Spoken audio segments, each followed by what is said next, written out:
تو اسلام نے آ کر 4 آزادیاں دی. توہمات سے آزادی، علم کی پیروی. البتہ علم 2 ہے، either revealed guidance or the scientific physical knowledge that you gain through your senses and employing your faculty of reasoning and inferring. یہ 2 knowledges. العلم و علمان، ابن خلدون کا یہ مقولہ بہت عمدہ ہے. العلم و علمان، علم 2 قسم کے. پھر یہ کہ بادشاہوں نے غلام بنایا ہوا تھا. بادشاہوں کو کوئی حق نہیں ہے غلام بنانے کا. انسان آزاد ہے. یہ غلام ہے صرف اللہ کا. کونوا عباد اللہ اخوانا، تم سب کے سب اللہ کے بندے اور آپس میں بھائی بھائی بنو. تمیز بندہ و آقا فساد آدمیت ہے. اس سے بڑھ کر اور کیا فکر و عمل کا انقلاب. بادشاہوں کی نہیں، اللہ کی ہے یہ زمین. اسی طرح احبار کون تھے؟ یہ پوپ کون تھے؟ احبار. جو وہ کہہ دیں کہ جائز ہے وہ جائز ماننا پڑے گا، جو وہ کہہ دیں کہ حرام ہے وہ حرام ماننا پڑے گا. تو غلام ہو گیا انسان. Pope use to rule by decrees. جیسے ہمارے ہاں آج کل کہا جا رہا ہے کہ ساری حکومت جو ہے وہ آرڈیننسوں پر چل رہی ہے. بڑا پیارا جملہ کہا ہے حافظ حسین احمد صاحب نے پچھلے دنوں. کسی ایوان صدر جو ہے وہ آرڈیننس ڈپو بن گیا ہے. وہ آرڈیننس جو ہے وہ اسلحہ والا ہوا، یہاں آرڈیننس. تو بہرحال لفظی جو ہے ان کے اندر میں نے دیکھا ہے، یہ ہی از اے ویٹی پرسن، تو الفاظ کا وہ اچھا یہ کھیل لیتے ہیں کہ اب یہ ایوان صدر جو ہے آج کل آرڈیننس ڈپو بن گیا. روز جو ہے آرڈیننس چلے آ رہے ہیں، اس لیے کہ پارلیمنٹ میں آ کر کوئی قانون پاس کرانے کی تو ہمت ہے نہیں گورنمنٹ کے اندر. تو ڈیکری جو تھی یہی تھا. پوپ جس چیز کو چاہے جائز قرار دے دے، جس چیز کو چاہے ناجائز قرار دے. نام کے مسلمانوں میں بھی ایک پوپ ہے، اس لیے کہ اسماعیلی بھی اپنے آپ کو مسلمان کہتے ہیں، لیکن ان کے ہاں بھی پوپ ہے. ان کا حاضر امام جس چیز کو چاہے حرام قرار دے سکتا ہے اور قرآن کی جس حرام کردہ شے کو چاہے حلال قرار دے سکتا ہے. He has all the authority. He is معصوم، infallible امام. He has all the authority. اچھا، اس سے نجات دلائی رہبان سے.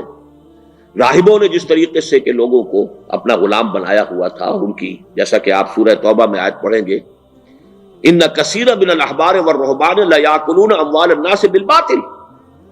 یہ احبار اور رہبان، راہب اور یہ علماء، یہ لوگوں کا مال ہڑپ کرتے ہیں ناجائز طریقے سے.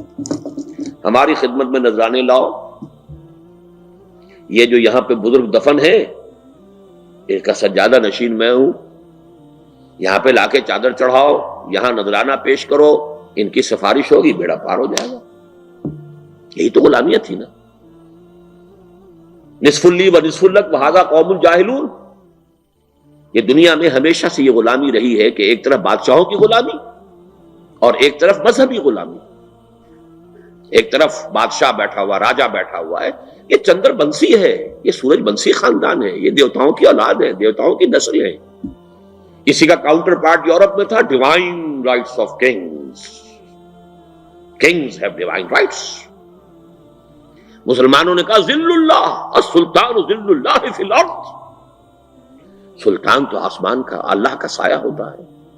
یہ سب ایک چیز ہے، فلسفہ ایک ہے، فکر ایک ہے، نظام ایک ہے، سوچ ایک ہے.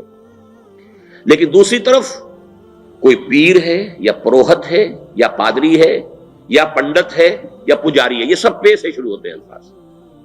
یہ نوٹ کر لیجیے، تمام الفاظ پے سے. پجاری بھی، پنڈت بھی، پیر بھی، پوپ بھی، پادری بھی، پروہت بھی، ایوری تھنگ پے. یہ جو پے ہے، یہ اب اڈا جما کے بیٹھتے ہیں کہ یہاں جو بت ہے یہ بت. نذرانہ لاؤ، پیش کرو. نذرانہ جاتا کہاں تھا؟ اس بندر کے خزانے جو تھے، جو سومناتھ کا بت جب توڑا ہے، اور اس بندر کے اندر سے کیا کچھ نکلی ہے دولت، اور کتنی عورتیں برآمد ہوئی ہیں جو وہاں پر دیوتاؤں کی خدمت، دیوداسی، دیوداس. لیکن یہ دیوتاؤں کی خدمت جو تھی وہ اصل میں تو خدمت کرتے تھے ان پنڈتوں کی اور پجاریوں کی خدمت کرتی تھی. یہی کچھ ہوا یورپ کے اندر. موناسٹریز ہیں، بیٹھے ہوئے ہیں، راہب ہیں. ویسے تو شادی نہیں کی ہے، لیکن تہخانوں کے اندر حرامی بچوں کی قبروں کی جو ہے وہ پوری کی پوری قطاریں لگی ہوئی ہیں، دفن ہے بچے.